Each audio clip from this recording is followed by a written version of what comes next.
Assalamualaikum warahmatullahi wabarakatuh.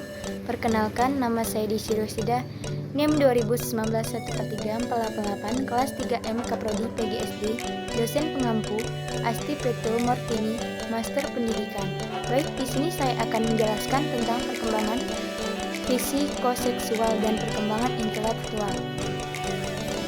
Perkembangan adalah perubahan percakapan, kematangan fisik, emosi, dan pikiran menuju dewasa. Pertumbuhan manusia akan berhenti saat dewasa. Namun perkembangan emosi dan pikiran manusia akan terus-menerus berkembang. Perkembangan psikoseksual atau fisik adalah satu perubahan yang akan terlihat adalah bentuk fisik yang mulai menyerupai orang dewasa, umumnya pubertas. Pada perempuan akan terjadi pada rentan usia 10-14 tahun dan usia 12-16 tahun pada laki-laki. Perubahan tubuh pada masa ini terjadi karena peran hormon, salah satunya hormon pertumbuhan di masa pubertas. Mengetahui perubahan tubuh yang akan terjadi sangat penting bagi orang tua untuk mendampingi perkembangannya perubahan fisik remaja.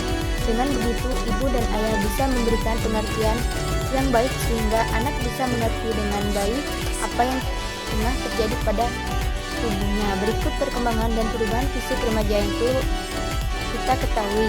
Ya, 1 tahun 12-24 bulan.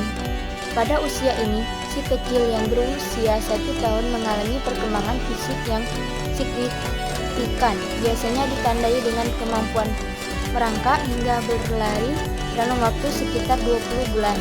Saat mereka berjalan, mereka merentankan tangan mereka ke samping atau menahan perut mereka untuk menjaga keseimbangan.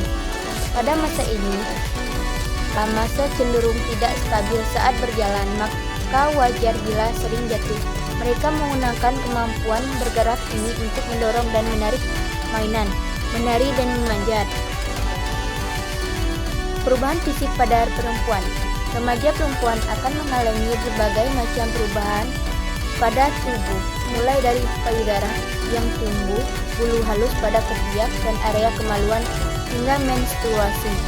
Orang tua disarankan untuk terus mendampingi anak selama mendampingi perubahan-perubahan tersebut. Selain itu, katakan pada remaja bahwa itu adalah hal yang wajar dan terjadi secara alami.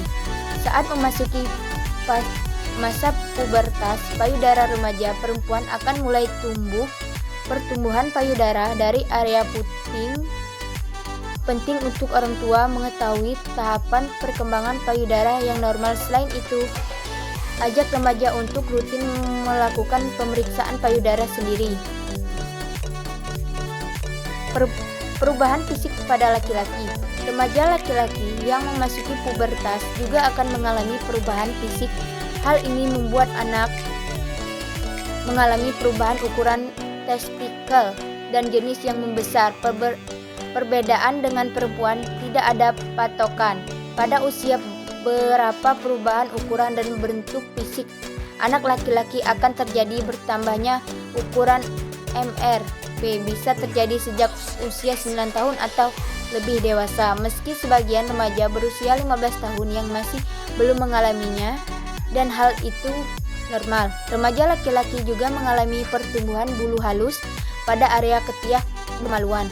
Selain itu, pubertas juga membuat suara remaja laki-laki menjadi lebih berat. Hal ini terjadi karena perbesar ukuran laring. Bagaimana perkembangan intelektual pada masa remaja? Tidak mudah diukur karena tidak mudah terlihat perubahan kecepatan perkembangan kemampuan tersebut. Pada umumnya 3-4 tahun pertama menunjukkan perkembangan kemampuan hebat. Selanjutnya akan terjadi perkembangan teratur. Pada usia remaja ini akan sudah dapat berpikir abstrak dan hipotek. Faktor-faktor yang mempengaruhi perkembangan intelektual seseorang jelaskan. Faktor yang mempengaruhi perkembangan intelektual dipengaruhi oleh 2 faktor utama, yaitu hereditas dan lingkungan. Pengaruh kedua faktor itu pada kenyataan tidak terpisah secara sendiri-sendiri, melainkan seringkali merupakan resultan dari interaksi keduanya. 3 trik sederhana tingkatkan kecerdasan intelektual anak. 1. Percakapan menjaga anak berbicara. Orang tua dapat mengajak anak berbicara tentang segala sesuatu, terutama jika dapat menampakkan ekspresi wajah. 2. Bermain memberikan anak-anak kesempatan untuk bermain game memori. Membuat objek dengan teka-teki, Lego, permainan strategi seperti catur ataupun membuat kerajinan tangan. 3. Pernapasan. Sekian, itulah presentasi dari saya. Wassalamualaikum warahmatullahi wabarakatuh.